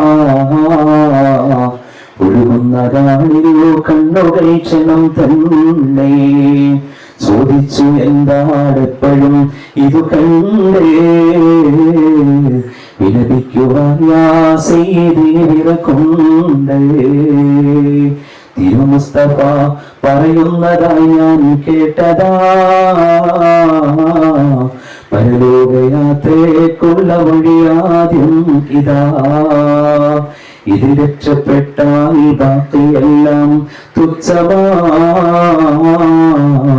അല്ലാതിരുന്നാൽ എപ്പോഴും നഷ്ടമാ. ഉസ്മാൻ ഇബ്നു അഫ്ഫാൻ റളിയല്ലാഹു അൻഹുവിനോട് സ്വഹാബിമാര് ചോദിക്കുക, എന്തിനാണ് ഖബർ കാണുമ്പോഴേക്ക് നിങ്ങൾ ഇങ്ങനെ കരയുന്നു? അപ്പൊ അദ്ദേഹം പറഞ്ഞ മറുപടി എന്താ അറിയോ? റസൂലുള്ളാഹി സ്വല്ലല്ലാഹി അലൈഹി വസല്ലം എന്നോട് പറഞ്ഞിട്ടുണ്ട്, പരലോകത്തിലേക്കുള്ള കവാടങ്ങളുടെ കൂട്ടത്തിൽ ഏറ്റവും ഒന്നാമത്തെ കവാടം എന്ന് പറയുന്നത് ഈ 6 മണ്ണ്. ഇവിടുന്ന് ഒരാൾക്ക് കഴിച്ചിലാവാൻ രക്ഷപ്പെടാൻ സാധിച്ചാൽ ബാക്കിയൊക്കെ സുന്ദരമായി മറികടക്കാൻ പറ്റും. തിരുമുസ്തഫ പറയുന്നതായി ഞാൻ കേട്ടതാ, പരലോകയാത്രയ്ക്കുള്ള വഴിയാദ്യം ഇതാ, ഇത് രക്ഷപ്പെട്ടാൽ ബാക്കിയെല്ലാം തുച്ഛമാ, അല്ലാതിരുന്നാൽ എപ്പോഴും നഷ്ടമാ. ഇതിനെ എന്റെ പ്രിയപ്പെട്ട റസൂലുള്ളാഹി സ്വല്ലല്ലാഹി അലൈഹി വസല്ലം പഠിപ്പിച്ചിട്ടുണ്ട്. അതിങ്ങനെ ആലോചിക്കുമ്പോഴാണ്, അതിങ്ങനെ ഓർക്കുമ്പോഴാണ് ഞാൻ കരയുന്നത് എന്ന് സഹോദരങ്ങളെ, സഹോദരിമാരെ അദ്ദേഹം പറഞ്ഞത് നമുക്ക് ഓരോരുത്തർക്കും കാണാൻ പറ്റും. നമ്മളിങ്ങനെ മണ്ണിട്ട് മൂടി നമ്മളെ വേണ്ടപ്പെട്ട എല്ലാവരും തിരിച്ചു പോരും. പിന്നെ ആ ഖബറിലേക്ക് അള്ളാഹുവിന്റെ മലക്കാള് വരും. നമ്മൾ മലക്കള് മാത്രമാണ് പിന്നെ ഖബറിൽ. നമ്മളിങ്ങനെ എഴുന്നേൽപ്പിച്ച് ഇങ്ങനെ ഇരുത്തും, നമ്മളിങ്ങനെ താങ്ങി എഴുന്നേൽപ്പിച്ച് ഖബറിൽ ഇങ്ങനെ ഇരുത്തും നോക്കുക. എന്നിട്ട് നമ്മളോട് ചില ചോദ്യങ്ങൾ ചോദിക്കുന്നുണ്ട്. ആ ചോദ്യങ്ങൾക്ക് ഓരോന്നിനും മറുപടി പറയാൻ നമുക്ക് സാധിച്ചോ നമ്മൾ രക്ഷപ്പെട്ടു. അല്ലെങ്കിൽ ആ ഖബറിന്ന് കഴിച്ചിലാവാൻ ഒരിക്കലും നമുക്ക് സാധ്യമല്ല. ഒന്നാമത്തെ ചോദ്യം എന്താ അറിയാം? മനുഷ്യ, നിന്റെ റബ്ബ് ആരാണ്? ഒന്നാമത്തെ ചോദ്യം. നിന്റെ റബ്ബ് ആരാണ് എന്നതാണ് ഒന്നാമത്തെ ചോദ്യം. നല്ലോരാണെങ്കിൽ പറയും മറുപടി, നിന്റെ റബ്ബ് പടച്ചോനാണ്. ദീനുമായി ബന്ധപ്പെട്ട ചോദ്യമുണ്ട്. ആ സമയത്ത് ആ നല്ല മനുഷ്യൻ മറുപടി പറയും, ദീനി അൽ ഇസ്ലാം, എന്റെ മതം അത് ഇസ്ലാം ദീനാണെന്ന് പറയും. റസൂലുള്ളാഹി സ്വല്ലല്ലാഹി അലൈഹി വസല്ലമയെ ഖബറിൽ ഇങ്ങനെ കാണിച്ചിട്ട് നമുക്ക് ധാരാന്നറിയോ ചോദിക്കും. ആ സമയത്ത് സത്യവിശ്വാസിയായ ഒരു മനുഷ്യൻ മറുപടി പറയും, ഇത് എന്റെ പ്രിയപ്പെട്ട പ്രവാചകൻ സ്വല്ലല്ലാഹു അലൈഹി വസല്ലമ തങ്ങളാണെന്ന് മറുപടി പറയും. പിന്നത്തെ ചോദ്യം എന്താ അറിയോ? മനുഷ്യൻ എന്റെ ഇമാം ആരാണ്? ആരാ നിന്റെ ഇമാമ്? ഖുർആനുമായി നല്ല ബന്ധം സ്ഥാപിച്ച് ജീവിച്ച മനുഷ്യനാണെങ്കിൽ അയാൾ ആ ഖബറിന് മറുപടി പറയും. എന്താ മറുപടി അറിയോ? ഖുർആനു ഇമാമീ, എന്റെ ഇമാമേ അത് പരിശുദ്ധ ഖുർആനാണെന്ന് സത്യവിശ്വാസിയായ ഒരു മനുഷ്യൻ ആ സമയത്ത് അല്ലാഹുവിന്റെ മലക്കുകളോട് മറുപടി പറയും, എന്റെ ഇമാമ് അത് അല്ലാഹുവിന്റെ ഖുർആനാണ്. ഞാൻ ദുനിയാവിൽ ജീവിച്ചിരുന്ന സമയത്ത് അതുമായി എനിക്ക് നല്ല ബന്ധമുണ്ടായിരുന്നു, അതിനെ എന്റെ നെഞ്ചോട് ചേർത്തുകൊണ്ടാണ് ഞാൻ ജീവിച്ചതെന്ന് ഒരു നല്ല മനുഷ്യനെ മറുപടി പറയും. ഈ ചോദ്യങ്ങൾക്കൊക്കെ ഖബറിൽ നമുക്ക് മറുപടി പറയാൻ പറ്റിയാൽ നമ്മുടെ ഖബറിലേക്ക് സ്വർഗത്തിൽ നിന്നൊരു കവാടങ്ങൾ തുറന്നെടുക്കും. അല്ലാഹു അവരിൽ നമ്മളെല്ലാവരെയും ഉൾപ്പെടുത്തി അനുഗ്രഹിക്കുമാറാകട്ടെ. എന്നാലോചിച്ചിട്ടാണ് നിങ്ങൾ പിന്നെ സ്വർഗത്തിൽ നിന്ന് നമ്മളെ ഖബറിക്കൊരു കവാടം തുറന്നു കൊടുക്കും. ഖിയാമത്ത് നാൾ വരെ സ്വർഗത്തിന്റെ അനുഭൂതികൾ അനുഭവിച്ചുകൊണ്ട് അയാൾക്ക് എന്ത് ചെയ്യാം? ആ ഖബറിൽ ഇങ്ങനെ കഴിയാം. അതിനും എന്ത് വേണം? ഈ ഖുർആനുമായി നല്ല ഒരു ബന്ധം സ്ഥാപിച്ചുകൊണ്ട് ജീവിക്കാൻ നമുക്ക് ഓരോരുത്തർക്കും പറ്റണം. ഇനി മറ്റൊരു കാര്യം വിശ്വസിക്കാൻ, നിങ്ങൾ പരലോകം, നമുക്ക് ദുനിയാവിൽ എല്ലാവരും ഉണ്ട്. ആ പരലോകത്ത് നമുക്ക് ആരുള്ളത്? റസൂലുള്ളാഹി സ്വല്ലല്ലാഹി അലൈഹി വസല്ലം ഒരിക്കൽ തന്റെ മോളോട് പറഞ്ഞു, മോളെ നീ എന്റെ കരളിന്റെ കഷ്ണം. അതിനേക്കാളും അപ്പുറം വാപ്പ ഒരു ഉമ്മ എന്ത് ചെയ്യൂടെ? ഒരു കുട്ടിയെ അഭിസംബോധന ചെയ്യൂ, മോളെ ഈ എന്റെ കരളിന്റെ കഷ്ണം, എനിക്കൊരു കുറച്ച് സമ്പത്തുണ്ട്, അതിനെന്ത് വേണമെങ്കിലും എന്റെ കുട്ടി ചോദിച്ചോ തരാന് വാപ്പ റെഡിയാണ്. പക്ഷെ നാളെ പരലോകത്ത് മോളെ ഫാത്തിമ, എൻ്റെ കുട്ടി നരകത്തിലാണെങ്കിൽ എന്നെ രക്ഷപ്പെടുത്താൻ വാപ്പാക്ക് എന്ത് ചെയ്യൂല, സാധിക്കൂല. ആരാ പറയണത്? റസൂലുള്ളാഹി സ്വല്ലല്ലാഹി അലൈഹി വസല്ലം മോളോട് പറയാ, മോളെ ഫാത്തിമ, നിന്നെ പരലോകത്ത് ഒരു പ്രയാസത്തിൽ നിന്ന് രക്ഷപ്പെടുത്താൻ വാപ്പാക്ക് കഴിയൂല. ആരാ? പ്രവാചകൻ സല്ലല്ലാഹു അലൈഹി വസല്ലം, ലോകത്തെ മനുഷ്യരുടെ കൂട്ടത്തെ ഏറ്റവും ഉന്നതനായ വ്യക്തി. നാളെ പരലോകത്ത് ലോകത്തിലേക്ക് വന്ന എല്ലാ പ്രവാചകന്മാരെയും പടച്ചോന്റെ മുമ്പിലേക്ക് കൊണ്ടുവരുന്ന സമയത്ത് ആ പ്രവാചകന്മാരുടെ നേതാവായി റസൂലുള്ളാഹി സ്വല്ലല്ലാഹി അലൈഹി വസല്ലം വരും. എല്ലാ പ്രവാചകന്മാരുടെയും അമീർ. സ്വർഗത്തിന്റെ ഡോറ് ആദ്യം തുറന്ന് ഒന്നാമതായി സ്വർഗത്തിലേക്ക് തന്റെ തിരുപാദം വെക്കുന്ന മഹാനായ റസൂലുള്ളാഹി സ്വല്ലല്ലാഹു അലൈഹി വസല്ലം. ആ പ്രവാചകന് പരലോകത്തുനിന്ന് ഒരാളെ രക്ഷപ്പെടുത്താൻ കഴിയൂല എങ്കിൽ നമുക്ക് ആരെ മനസ്സിലാക്കാൻ പറ്റുക? നമുക്ക് ആരെ രക്ഷപ്പെടുത്താൻ പറ്റും? പ്രവാചകൻ സല്ലല്ലാഹു അലൈഹി വസല്ലം പറഞ്ഞു, പരലോകത്ത് കുടുങ്ങി ഇടങ്ങേറായി പ്രയാസപ്പെട്ട് നിൽക്കുന്ന ചില ആൾക്കാരുണ്ട്. പ്രവാചകൻ സല്ലല്ലാഹു അലൈഹി വസല്ലമയ്ക്ക് മനസ്സിലാവും. എന്താ മനസ്സിലാകാറിയോ? പടച്ചോനെ, ഇത് എന്റെ ഉമ്മത്തിൽപ്പെട്ട ആൾക്കാരാണല്ലോ എന്ന് ശരിക്കും മനസ്സിലാവും. ഇത് എന്റെ ജനതയിൽപ്പെട്ട ആൾക്കാരാണ് റസൂലുള്ളാഹി സ്വല്ലല്ലാഹി അലൈഹി വസല്ലമയ്ക്ക് ശരിക്കും മനസ്സിലാവും. ഓരോ എവിടുക്ക പോണത്? നരകത്തിലേക്കാണ് അവർക്ക് പോകാനുള്ളത്. നരകത്തിലേക്കാണ് അവർക്ക് പോകാനുള്ളത്. ആ സമയത്ത് റസൂലുള്ളാഹി സ്വല്ലല്ലാഹി അലൈഹി വസല്ലം അല്ലാഹുവോട് പറയും, എന്താ പറയോ? യാ റബ്ബി ഇന്ന ഖൗമി ഇത്തഖദൂ ഹാദൽ ഖുർആന മഹ്ജൂറാ. അല്ലാഹുവേ, ഈ നിൽക്കുന്ന ആളുകൾ അവരെന്റെ ഉമ്മത്തിൽപ്പെട്ടവരാണ് റബ്ബേ, അവരെന്റെ ജനപദത്തിൽപ്പെട്ടവരാണ് റബ്ബേ. അവര് നരകത്തിലേക്ക് പാഞ്ഞെടുക്കാൻ ഒരു കാരണമുണ്ട് റബ്ബേ, അവര് നരകത്തിലേക്ക് പ്രവേശിക്കാൻ ഒരു കാരണമുണ്ട് റബ്ബേ. നാഥാ, നിന്റെ പരിശുദ്ധ ഖുർആനിനെ അഗണ്യ കോടിയിലേക്ക് വലിച്ചെറിഞ്ഞവരാണ് റബ്ബേ അവർ. ഇവരെ പരലോകത്ത് ഇவ்விധം പ്രയാസത്തിലും പ്രതിസന്ധിയിലും പരീക്ഷണത്തിലും പെടാനുള്ള കാരണം ദുനിയാവുന്ന ഖുർആൻ ഓതാൻ അവർക്ക് നേരമുണ്ടായിരുന്നു. പക്ഷേ ചെയ്ത് എല്ലാ ചൊവ്വാഴ്ച നാട്ടിൽ ക്ലാസ് ഉണ്ടായിരുന്നു. ഒരു ദിവസം പോലും ആ ക്ലാസ്സിലേക്കൊന്നും ചെന്നിട്ടില്ല. പ്രസവനെ ഖുർആനെന്ന് കാണാതെ പഠിക്കാൻ അവസരങ്ങൾ ഉണ്ടായിരുന്നു. പക്ഷെ അതിന് പോയിട്ടില്ല, അതിനവര് മെനക്കെട്ടില്ല. അതുകൊണ്ടാണ് പ്രസവനെ ഇവരെ ഈ ഒരു നരകത്തിലേക്ക് വലിച്ചെറിയാനുള്ള കാരണം എന്ന് നാളെ പരലോകത്ത് വെച്ച് റസൂലുള്ളാഹി സ്വല്ലല്ലാഹു അലൈഹി വസല്ലം അല്ലാഹുവിനോട് പറയുന്ന മറുപടി കൃത്യമായി അല്ലാഹുവിന്റെ ഖുർആൻ നമ്മളെ ഓരോരുത്തരെയും പഠിപ്പിക്കും. പിന്നെ റസൂലുള്ളാഹി സ്വല്ലല്ലാഹു അലൈഹി വസല്ലം പറഞ്ഞു, നിങ്ങൾ ആലോചിച്ച് നോക്കി, നാളെ പരലോകത്ത് അവിടെ നമ്മൾ സ്വർഗത്തിലേക്ക് ആനയിക്കാൻ ഒരു കൂട്ടുകാരൻ ഉണ്ടാവുക എന്നുള്ളത് ജീവിതത്തിൽ ഏറ്റവും വലിയ ഭാഗ്യല്ലേ? നബി സല്ലല്ലാഹു അലൈഹി വസല്ലം മോളോട് പറഞ്ഞെന്താ? മോളെ, ഈ നരകത്തിലാണെങ്കിൽ നിന്നെ കൈച്ചിലാക്കാൻ എനിക്ക് പറ്റൂല. നബിമാര് വരെ അവരവന്റെ കാര്യങ്ങൾ മാത്രം നോക്കുന്ന ഒരു ദിവസമാണത്. എന്നാൽ അന്ന് പരലോകത്ത് പടച്ചോന്റെ മുമ്പിൽ ഇങ്ങനെ നിൽക്കുന്ന സമയത്ത് നമുക്കൊരു താങ്ങും തണലും അത്താണിയും ഉണ്ടാവുക എന്നത് ജീവിതത്തിലെ ഏറ്റവും വലിയ ഭാഗ്യം. ആരുണ്ടാവുക? വാപ്പുണ്ടാവോ? ഒന്നും ഉണ്ടാവില്ല. ഉമ്മ ഉണ്ടാവോ? ഉണ്ടാവില്ല.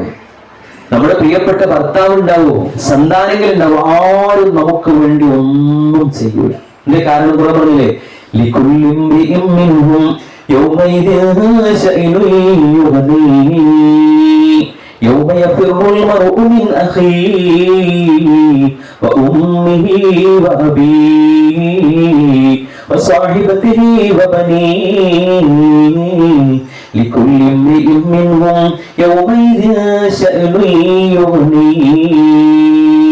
മനുഷ്യൻ തന്റെ സഹോദരനെ വിട്ടേച്ചുകൊണ്ട് ഓടിപ്പോകുന്ന ദിവസം, ബാപ്പയും അമ്മയും മക്കളെ പരിഗണിക്കാത്തൊരു ദിവസം, മക്കളാകട്ടെ തന്റെ പ്രിയപ്പെട്ട മാതാപിതാക്കളെ മൈൻഡ് ചെയ്യാത്തൊരു ദിനം. എന്തേ കാരണം?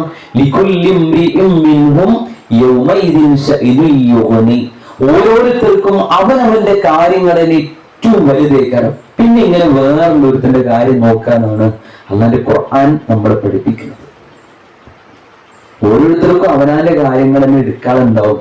പിന്നെ ഇങ്ങനെ വേറൊരുത്തന്റെ കാര്യം നോക്കും. റസൂലുള്ളാഹി സ്വല്ലല്ലാഹി അലൈഹി വസല്ലം പറയാണ്, പരലോകത്ത് ഇങ്ങനെ കുടുങ്ങി ഇടങ്ങേറായി പ്രയാസപ്പെട്ടുകൊണ്ട് നിൽക്കുന്ന സമയത്ത് രണ്ടു കാര്യങ്ങൾ നിങ്ങൾക്ക് അനുകൂലമായി സാക്ഷി പറയാനും വിധി പറയാനും നാളെ പരലോകത്ത് വരും. പടച്ചോനെ, ഇയാൾക്ക് സ്വർഗം കൊടുക്കണേ എന്ന് അവർ രണ്ടും അല്ലാഹുവിനോട് വാദിക്കും. ഇയാൾ ഒരിക്കലും നരകത്തിലേക്ക് പ്രവേശിപ്പിക്കരുത് എന്ന് അവ രണ്ടും അല്ലാഹുവിനോട് പറയും. ഏതാണത് രണ്ടും? റസൂലുള്ളാഹി സ്വല്ലല്ലാഹി അലൈഹി വസല്ലം പറഞ്ഞു, സിയാമു വൽ ഖുർആനു യശ്ഫഅാനി ലിൽ അബ്ദി യൗമൽ ഖിയാമ. നാളെ പരലോകത്ത് നോമ്പും പരിശുദ്ധ ഖുർആനും അല്ലാഹുവിനോട് നമുക്ക് അനുകൂലമായി വിധി പറയാൻ വേണ്ടി പടച്ചോന്റെ മുമ്പിലേക്ക് വരും. നോമ്പ് അല്ലാഹുവിനോട് പറയും, പടച്ചോനെ, ഇയാള് ദുനിയാവിൽ ജീവിച്ചിരുന്ന സമയത്ത് ഒരു നോമ്പും പടച്ചോനെ ഒഴിവാക്കിയിട്ടില്ല. നോമ്പിന്റെ പകൽ സമയവും രാത്രി സമയവും പടച്ചോനെ ആരാധനകൾ കൊണ്ട് ധന്യമാക്കിയ ഒരു നല്ല മനുഷ്യനാണ് ഇയാൾ. അതുകൊണ്ട് ഇയാൾക്ക് സ്വർഗം കൊടുക്കണേ. അല്ലാഹുവേ, ഇയാൾ ഒരിക്കലും നീ നരകത്തിലേക്ക് വലിച്ചെറിയല്ല റബ്ബേ എന്ന് നാളെ പരലോകത്ത് നോമ്പ് അല്ലാഹുവിനോട് പറയുമ്പോ പടച്ചോൻ എന്ത് ചെയ്യും? നോമ്പിന്റെ ശഫാഅത്ത് അല്ലാഹു സ്വീകരിക്കുകയും ആ മനുഷ്യൻ അല്ലാഹു സ്വർഗം കൊടുക്കുകയും ചെയ്യും. രണ്ടാമത്തെ എന്താണോ? അല്ലാഹുവിന്റെ ഖുർആനാണ്. പരിശുദ്ധ ഖുർആനിന്റെ സൂറത്ത് ബഖറയും സൂറത്ത് ആൽ ഇംറാനും ഒക്കെ ചിറക് വിരിച്ചു വരുന്ന പക്ഷിക്കൂട്ടങ്ങളെ പോലെ പടച്ചോന്റെ മുമ്പിലേക്ക് പറന്നു വരും. എന്നിട്ട് ചില ആൾക്കാർ ഇങ്ങനെ ചൂണ്ടി കാട്ടിക്കൊടുക്കും. അതിന് നമ്മളുണ്ടാവും, നമ്മൾ ആലോചിക്കണം. ചൂണ്ടിക്കാട്ടിക്കൊടുത്ത് പറയും, പടച്ചോനെ, ഇയാൾ ആരാന്നറിയോ? നാദാദിന്റെ പരിശുദ്ധ ഖുർആനുമായി നല്ലൊരു ബന്ധം സ്ഥാപിച്ചവൻ. അമ്പലപ്പാറയിൽ എല്ലാ ചൊവ്വാഴ്ചകളിലും ക്ലാസ് ഉണ്ടായപ്പോ പടച്ചോനെ, ഇരുട്ടത്ത് പ്രയാസപ്പെട്ട് കൃത്യമായി ക്ലാസ്സിന് വന്ന് പരിശുദ്ധ ഖുർആനിൽ സൂറത്തുൽ കഹ്ഫിലെ ഓരോ വചനങ്ങളും കൃത്യമായി പഠിച്ചയാളാണ് റബ്ബേ ഇയാൾ. അവിടെ പരിശുദ്ധ ഖുർആനിന്റെ പഠന പാരായണ ക്ലാസ് ഉണ്ടായപ്പോ കൃത്യമായി അതിൽ പങ്കെടുത്തവനാണ് റബ്ബേ അയാൾ. പരിശുദ്ധ ഖുർആനിൽ നിന്ന് കൃത്യമായി കാണാതെ പഠിച്ചവനാണ് പടച്ചോനെ ഇയാൾ. അതുകൊണ്ട് നാഥ, അയാൾക്ക് സ്വർഗം കൊടുക്കണേ, എന്റെ ശഫാഅത്ത് നാഥ നീ സ്വീകരിക്കണേ എന്ന് നാളെ പരലോകത്ത് വെച്ച് എന്ത് ചെയ്യും? ഖുർആനിന്റെ ആളായി ജീവിച്ച ഒരു മനുഷ്യന് വേണ്ടി അള്ളാഹിന്റെ പരിശുദ്ധ ഖുർആൻ വാദിക്കും. അള്ളാഹു അവരിൽ നമ്മെ ഉൾപ്പെടുത്തി അനുഗ്രഹിക്കുമാകട്ടെ. അതിനെന്ത് വേണം? ആരുമില്ലാത്ത സമയത്ത് നമുക്ക് അത്താണിയായി പരിശുദ്ധ ഖുർആൻ വരണമെങ്കിൽ എന്ത് ചെയ്യണം? ഖുർആനുമായി ഉന്നതമായ ഒരു ബന്ധം സ്ഥാപിക്കാൻ നമുക്ക് ഓരോരുത്തർക്കും കഴിയേണ്ടതുണ്ട്. മറ്റൊരു കാര്യം അല്ലാഹു പറഞ്ഞത്, പിന്നെ സ്വർഗമാണല്ലോ നമ്മുടെ ജീവിതത്തിന്റെ ലക്ഷ്യം, അല്ലേ? നമ്മൾ എന്തിനാണ് ഇപ്പൊ ഇങ്ങനെ ഇറങ്ങാറായി കൊറോണാസിൽ വന്നത്?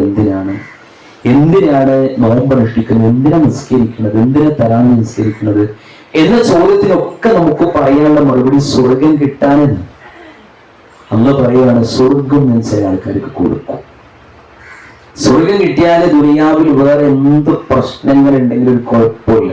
സ്വർഗം നിനക്കൊരു മസ്കനായി ലഭിച്ചെങ്കിലേ ഇവിടുന്നു ക്ലേശം സാരമില്ല നിന്നിലേ. ആരൊക്കെ നിന്നെ ദരിദ്രനായി കണ്ടെങ്കിലും കോടീശ്വരൻ നീ തന്നെയാണ് കാലവും. മരണം നിനക്കില്ലാതതിൽ കഴിയുന്നതാ, മനസ്സെപ്പോഴും സന്തോഷമായി തിളങ്ങുന്നതാ. അതിലുണ്ട് മുന്തിരിത്തോട്ടവും റുമ്മാനും, രസമുള്ളതാ കദളിപ്പഴം തിന്നാനും. സ്വർഗം നിനക്കു മസ്കരായി ലഭിച്ചെങ്കിലേ ഇവിടുന്നു ക്ലേശം സാരമില്ല നിന്നിലേ. സ്വർഗം നമുക്ക് കിട്ടുകയാണെങ്കിൽ ഇവിടെ നമുക്ക് എന്തടങ്ങും മുസീബത്തും പ്രയാസങ്ങളുണ്ടെങ്കിലും ഒരു കുഴപ്പമില്ല. അത് കിട്ടാനാണ് ഈ പ്രയാസപ്പെടുന്നതും ഈ കഠിനാധ്വാനം ചെയ്യുന്നതും ഒക്കെ. എന്ന പഠിച്ചവൻ പറഞ്ഞു, ചില ആൾക്കാർക്ക് ഞാൻ സ്വർഗം കൊടുക്കും. അവർക്ക് വളരെ പ്രധാനപ്പെട്ട ചില ഗുണങ്ങൾ അവർക്കുണ്ട്.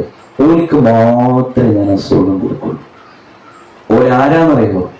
നിങ്ങള് ഇന്നല്ലദീന യത്ലൂന കിതാബല്ലാഹ് وأقاموا الصلاة وأنفقوا مما رزقناهم سرا وعلانية يرجون تجارة لن تبور إن الذين വിഭാഗം ആളുകൾ യത്ലൂന കിതാബല്ലാഹ് അവരല്ലാഹുവിന്റെ പരിശുദ്ധ ഖുർആൻ കൃത്യമായി പാരായണം ചെയ്യുന്നവരാണ്. പരിശുദ്ധ ഖുർആനിന്റെ പഠന പാരായണ ക്ലാസുകളിൽ കൃത്യമായി പങ്കെടുക്കുന്നവരാണ്. അവർ കൃത്യമായി നമസ്കരിക്കുന്നവരാണ്.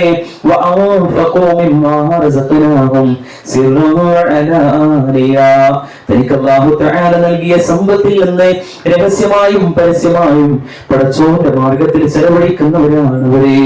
യർജൂന തിജാറത്തൻ ലൻ തബൂർ. യർജൂന അവർ ആഗ്രഹിക്കുന്നുണ്ട്, അവർ പ്രതീക്ഷിക്കുന്നുണ്ട്. എന്താണ് അവർ പ്രതീക്ഷിക്കുന്നത് എന്നറിയുമോ? തിജാറത്തൻ ലൻ തബൂർ. ഒരിക്കലും മാന്യം സംഭവിക്കാത്ത, ഒരിക്കലും നഷ്ടം പറ്റാത്ത ഒരു വ്യാപാരത്തെയാണ് അവർ ആശിച്ചുകൊണ്ടിരിക്കുന്നത്. റസൂലുള്ളാഹി സ്വല്ലല്ലാഹി അലൈഹി വസല്ലം പരിശുദ്ധ ഖുർആനിലൂടെ നമ്മളോട് പറയാ, ഇത് 3 കൂട്ടം ആൾക്കാർക്ക് സ്വർഗം കിട്ടും.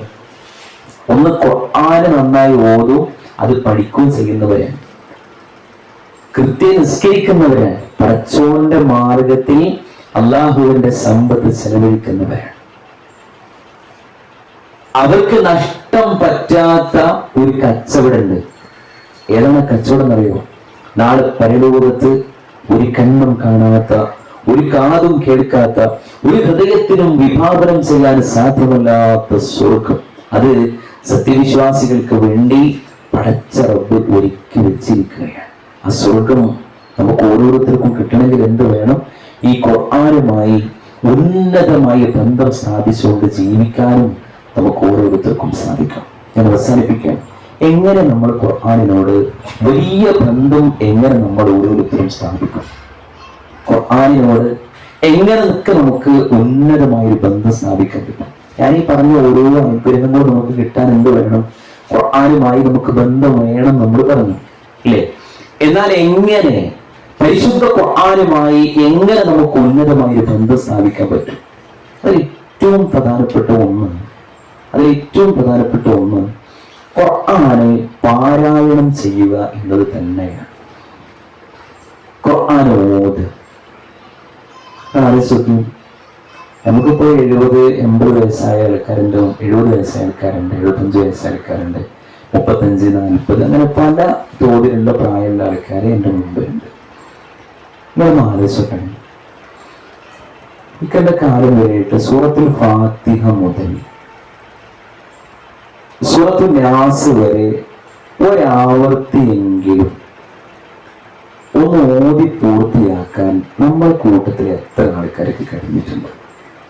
ഞാനൊക്കെ ഖുർആനിന്റെ ആളാണ് നമ്മൾ വമ്പും മേന്മയ്ക്ക് നമ്മൾ പറയും. പക്ഷെ അവിടുന്ന് ഇങ്ങോട്ട് സൂറത്ത് നാസ് വരെ ഒരു കൊല്ലം ശരിക്കും നമ്മുടെ ജീവിതത്തിൽ ഉണ്ടായിട്ട് ഒരു തവണെങ്കിലും ഓതി പൂർത്തിയാക്കാൻ നമുക്ക് പറ്റിയിട്ടുണ്ടോ? മഹാനായ ഇമാം ബുഖാരി റഹിമഹുല്ലാഹ് അദ്ദേഹം റമദാനിൽ 3 ദിവസം കൊണ്ട് 4 ഖത്തം തീർക്കുന്നു.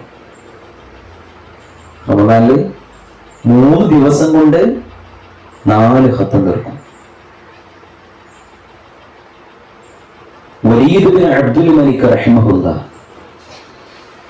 അദ്ദേഹത്തിന്റെ ചരിത്രം പരിശോധിക്കുമ്പോൾ നമുക്ക് കാണാൻ കഴിയുന്ന ഒരു കാര്യം, ഒരു റമദാനിൽ 17 തവണ അള്ളാന്റെ പരിശുദ്ധ ഖുർആൻ അദ്ദേഹം ഓതി പൂർത്തിയാക്കിയിരുന്നു എന്നാണ്. നമ്മളൊക്കെ മുൻഗാമികൾ അങ്ങനെയാണ്. നമ്മളെ പോലെ കുടുംബവും പ്രാരാബ്ദവും ഇടഞ്ഞവരും പ്രശ്നങ്ങളൊക്കെ ഉള്ളവരുമാണ്.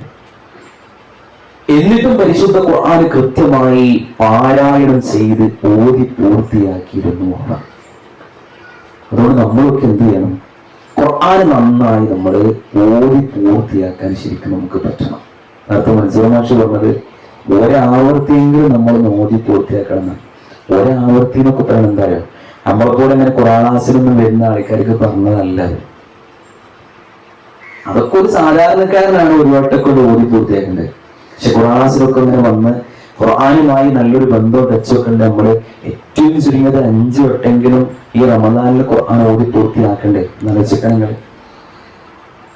അതുകൊണ്ട് ഇൻഷാല്ലാഹ് പരമാവധി എന്ത് ചെയ്യുക, ഖുർആനിനോട് നല്ലൊരു ബന്ധം സ്ഥാപിച്ച് ഒന്നിലധികം തവണ പരിശുദ്ധ ഖുർആൻ ഒന്ന് ഓതി പൂർത്തിയാക്കാൻ ഈ റമദാനിനെ നമുക്ക് ഓരോരുത്തർക്കും പറ്റണം. ഇനി രണ്ടാമത്തെ കാര്യം എന്ന് വെച്ചാൽ ഖുർആന്റെ പഠനമാണ്. അല്ലെ, എങ്ങനെ നമ്മൾ ഖുർആനിലേക്ക് ശരിക്കും ഒഴുകി പ്രവേശിക്കും എന്ന ചോദ്യത്തിന് രണ്ടാമതായി നമ്മൾ അറിയേണ്ട ഒരു കാര്യം ഖുർആൻ പഠിക്കുക എന്നുള്ളതാണ്. ഇപ്പോ ഫാത്തിഹ സൂറത്തിന്റെ അർത്ഥം എത്ര ആൾക്കാർക്ക് അറിയുന്നു ചോദിച്ചാല്, ഒരു വെള്ളിയാഴ്ച ഇങ്ങനെ പള്ളിക്കന്ന് പിന്നെ ഉസ്താദ് ചോദിക്കുകയാണ്, നിങ്ങളുടെ കൂട്ടത്തിൽ എത്ര ആൾക്കാർക്ക് സൂറത്തിൽ ഫാത്തിഹന്റെ അർത്ഥം എത്ര ആൾക്കാരെന്ന് ചോദിച്ചാൽ സൂര്യനെ എത്ര ആൾക്കാർക്ക് കൈ വെക്കാൻ കഴിയും? എന്തുകൊണ്ടത് അറിയാത്തതെന്നറിയോ? ഇതേപോലെ ഖുർആന് പഠിക്കാൻ സംവിധാനങ്ങൾ ശരിക്കും നാട്ടിലുണ്ടായിട്ടും അതിലേക്ക് വരാത്തത് കൊണ്ടാണ് ശരിക്കും നമുക്ക് ഇതിനൊന്നും അർത്ഥം അറിയാത്തത്.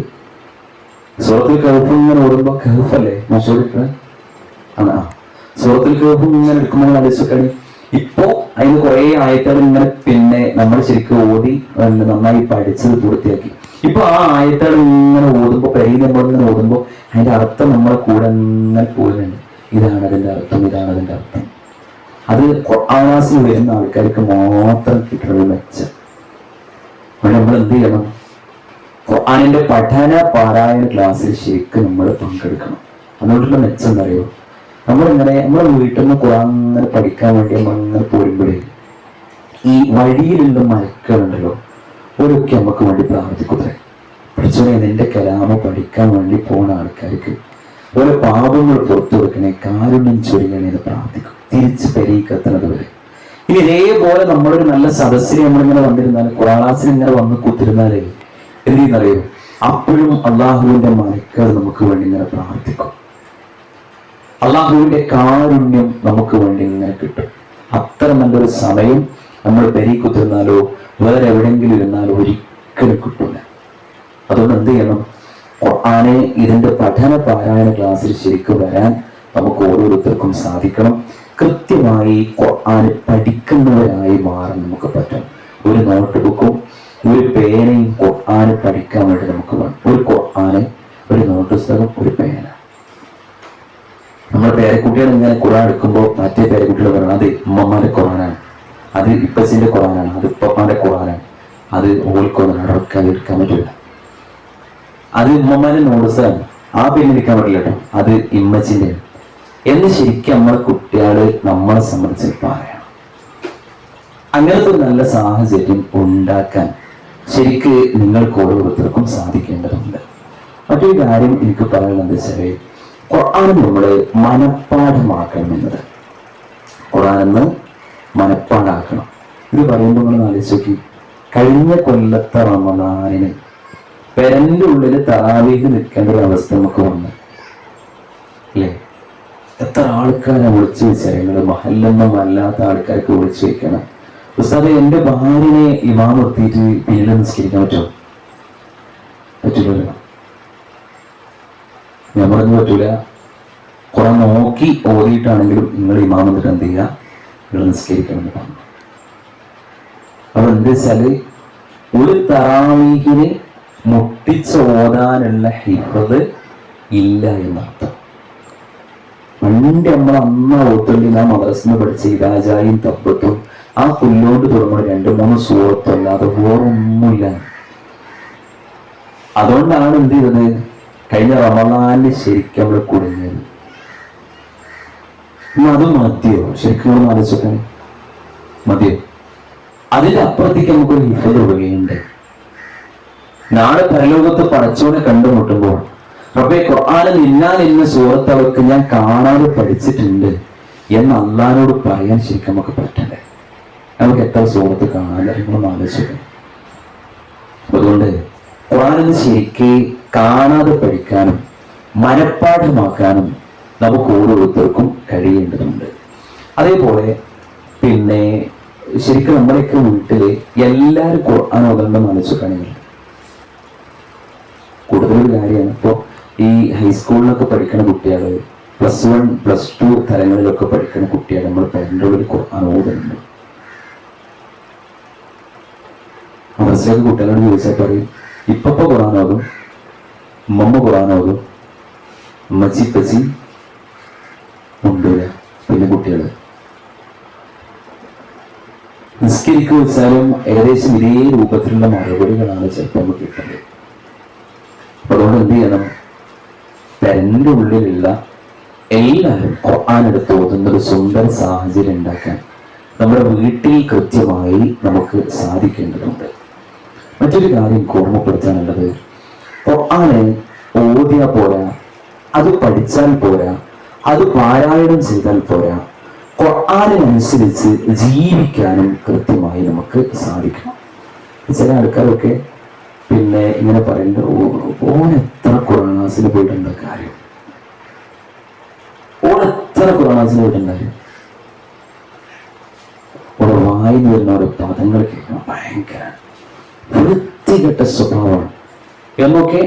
ഖുർആൻ ക്ലാസ്സിൽ 10, 15 കൊല്ലം 20 കൊല്ലമായിട്ട് ഇതിന് പോകുന്ന ആൾക്കാരെ സംബന്ധിച്ച് പറയലുണ്ട് എന്ന് പറയുമ്പോൾ ശരിക്കും ആ ഖുർആനിന്റെ പഠനം കൊണ്ടൊരു മെച്ചം നമുക്ക് കിട്ടിയിട്ടില്ല എന്നർത്ഥം.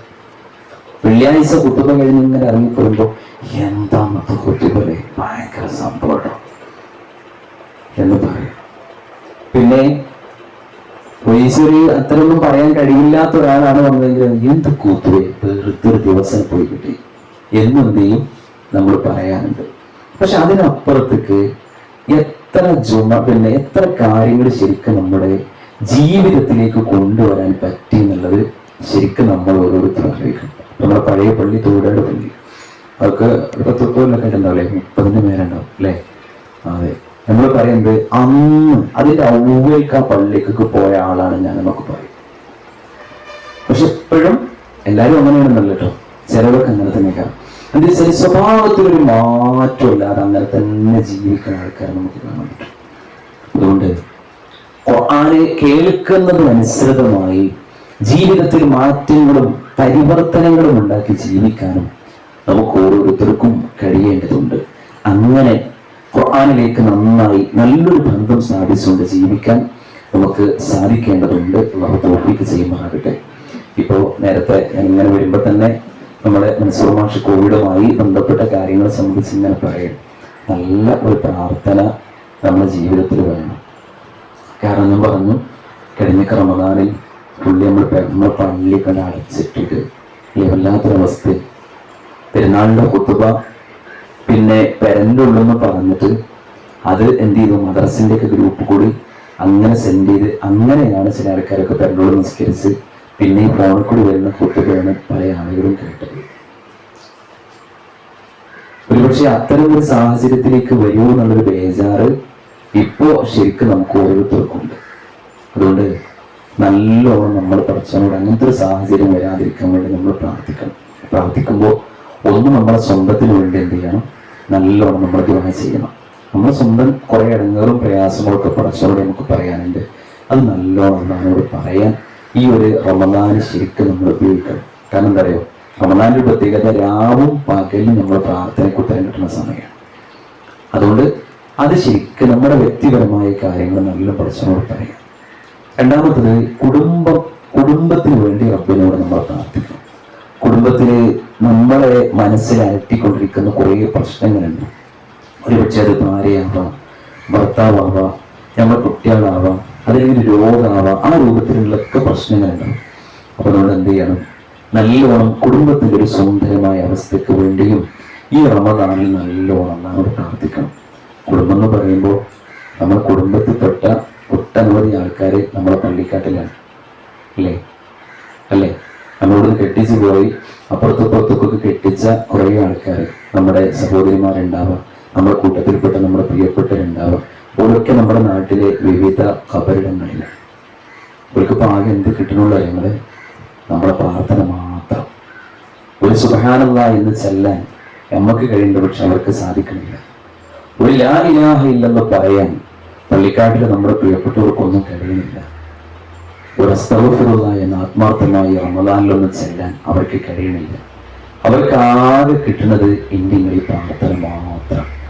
അതുകൊണ്ട് കുടുംബം എന്ന് പറയുമ്പോൾ നമ്മുടെ കുടുംബത്തിലെ വേണ്ടപ്പെട്ട നമ്മുടെ മരിച്ചുപോയി നമ്മുടെ പ്രിയപ്പെട്ടവർക്ക് വേണ്ടിയും പ്രാർത്ഥിക്കാൻ നമുക്ക് സാധിക്കേണ്ടതുണ്ട്. മറ്റൊന്നാണ് നമ്മുടെ നാട്. ഇബ്രാഹിം നബി അലൈഹിസ്സലാമൊക്കെ നാടിനു വേണ്ടി പ്രാർത്ഥിച്ചിരുന്നു.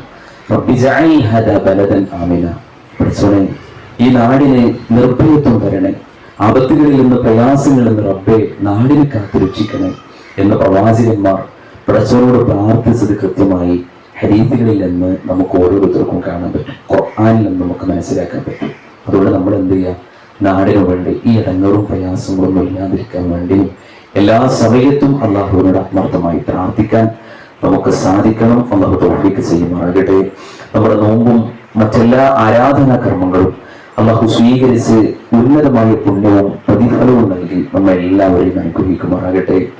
ഏതവസരത്തിൽ ഏതു സാഹചര്യത്തിൽ നമുക്ക് ഈ ദുനിയാവില്ലെന്ന് ഉറപ്പിക്കേണ്ടി വന്നാലും ലാ ഇലാഹ ഇല്ലല്ലാഹ് എന്ന് ആത്മാർത്ഥമായി ഉരുവിട്ട് സന്തോഷത്തോടുകൂടെ ഈ ദുനിയാവിൽ നിന്ന് വേർപിരിഞ്ഞു പോകാനുള്ള മഹത്തായ തൗഫീഖ് നൽകി അള്ളാഹു നമ്മെ എല്ലാവരെയും അനുഗ്രഹിക്കുമാറാകട്ടെ. രോഗത്താൽ പ്രയാസപ്പെട്ട വീടുകളിലും ആശുപത്രികളിലും ഒക്കെ കഴിഞ്ഞുകൊണ്ടിരിക്കുന്ന നമ്മുടെ പ്രിയപ്പെട്ടവർ ദുആ ചെയ്യണമെന്ന് പ്രത്യേകമായി നമ്മളോട് വസീയത്ത് ചെയ്യപ്പെട്ട നമ്മുടെ പ്രിയപ്പെട്ടവർ അള്ളാഹു അവരുടെയൊക്കെ രോഗങ്ങളിൽ നിന്ന് വളരെ വേഗത്തിൽ അവർക്ക് ശുഭയും ശാന്തിയും സമാധാനവും പ്രദാനം ചെയ്ത് അനുഗ്രഹിക്കുമാറാകട്ടെ. പള്ളിക്കാടുകളിൽ ആറടി മണ്ണിൽ അന്ത്യവിശ്രമം ചെയ്തുകൊണ്ടിരിക്കുന്ന നമ്മുടെ പ്രിയപ്പെട്ടവർ ജീവിതത്തിന്റെ ഓരോ സന്തോഷ തുടിപ്പുകളിലും കൂടെയില്ലല്ലോ എന്ന് ആശങ്കപ്പെടുന്ന നമ്മുടെ പ്രിയപ്പെട്ടവർ അള്ളാഹു അവരുടെ ഖബറിടങ്ങൾ വിശാലമാക്കി കൊടുക്കുമാറാകട്ടെ. അള്ളാഹു അവരോട് അവന്റെ ഉന്നതമായ കാരുണ്യം ചൊരിയുമാറാകട്ടെ. നാളെ പരലോകത്ത് നമ്മുടെ പ്രിയപ്പെട്ടവരെ വീണ്ടും സന്തോഷത്തോടുകൂടെ കാണാനും പ്രവാചകന്മാരും സുദ്ദീഖുകളും ശുഹദാക്കളും സ്വാലിഹികളും ഒക്കെ ആർത്തുല്ലസിക്കുന്ന അതിസുന്ദരമായ സ്വർഗത്തിൽ അവർക്കും നമുക്കും ഒത്തൊരുമിക്കാനുള്ള ഭാഗ്യം അള്ളാഹു നമുക്ക് ഏവർക്കും പ്രദാനം ചെയ്ത് അനുഗ്രഹിക്കുമാറാകട്ടെ. ഏറ്റവും സുന്ദരമായ ഒരു കുടുംബ ജീവിതവും അതിനേക്കാൾ ഏറെ ധന്യമായ സ്വർഗീയ ജീവിതവും അള്ളാഹുവെ ഞങ്ങൾക്ക് എല്ലാവർക്കും പ്രദാനം ചെയ്ത് അനുഗ്രഹിക്കണമേ തമ്പുരാനെ. ഞങ്ങളുടെ കച്ചവടങ്ങളിൽ, ഞങ്ങളുടെ വ്യാപാരങ്ങളിൽ, ഞങ്ങളുടെ ജോലിയിൽ, ഞങ്ങളുടെ സമ്പത്തിൽ അത് എത്ര കുറച്ചാണെങ്കിലും പറ്റ് ഉള്ളതിൽ നീ ഖൈറും ബർക്കത്തും പ്രദാനം ചെയ്ത് അനുഗ്രഹിക്കണമേ തമ്പുരാനെ. പ്രസവനെ കേൾവി പോലുമില്ലാത്ത മാരകമായ രോഗങ്ങളുടെ വർത്തമാനമാണ് നാഥ ദിനേന ഞങ്ങൾ ഓരോരുത്തരും കേട്ടുകൊണ്ടിരിക്കുന്നത്. അല്ലാഹുവേ ഈ രൂപത്തിലുള്ള എല്ലാ മാരകമായ രോഗങ്ങളിൽ നിന്നും ഞങ്ങളെയും ഞങ്ങളുടെ കുടുംബാംഗങ്ങളെയും കാത്തു രക്ഷിക്കണമേ തമ്പുരാനെ. അല്ലാഹുവേ ഞങ്ങൾക്ക് ഏറ്റാനും ഞങ്ങൾക്ക് പേറാനും ഞങ്ങൾക്ക് താങ്ങാനും സാധ്യമല്ലാത്ത വലിയ ഭാരങ്ങൾ ഞങ്ങളുടെ മുതുകിൽ നീ ഒരിക്കലും കെട്ടിവെക്കല്ല തമ്പുരാനെ.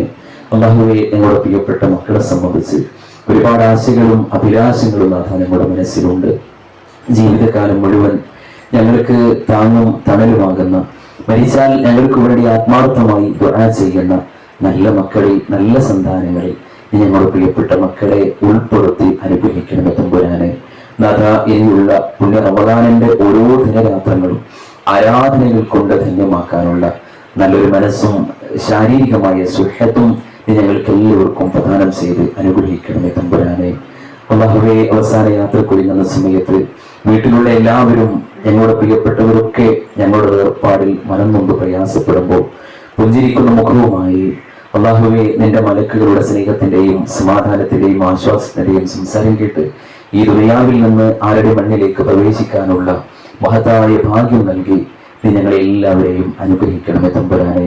അല്ലാഹുവേ പരിശുദ്ധ ഖുർആനിന്റെ ഈ ഒരു പഠന പാരായണ സംവിധാനത്തിൽ എല്ലാ ചൊവ്വാഴ്ചകളിലും സജീവമായി പങ്കെടുക്കാനുള്ള നല്ലൊരു മനസ്സും തൗഫീഖും ഞങ്ങൾക്ക് എല്ലാവർക്കും പ്രദാനം ചെയ്ത് അനുഗ്രഹിക്കണമേ തമ്പുരാനെ. اللهم ربنا تقبل منا انك انت السميع العليم وتب علينا انك انت التواب الرحيم واغفر لنا يا غافر المذنبين امين امين برحمتك يا ارحم الراحمين. السلام عليكم ورحمه الله وبركاته. اللهم صل على محمد. شهر رمضان الذي أنزل فيه القرآن هدى للناس وبينات من الهدى والفرقان فمن شهد منكم الشهر فليصمه ومن كان مريضا أو على سفر فعدة من أيام أخر يريد الله بكم اليسر ولا يريد بكم العسر ولتكملوا العدة ولتكبروا الله على ما هداكم ولعلكم تشكرون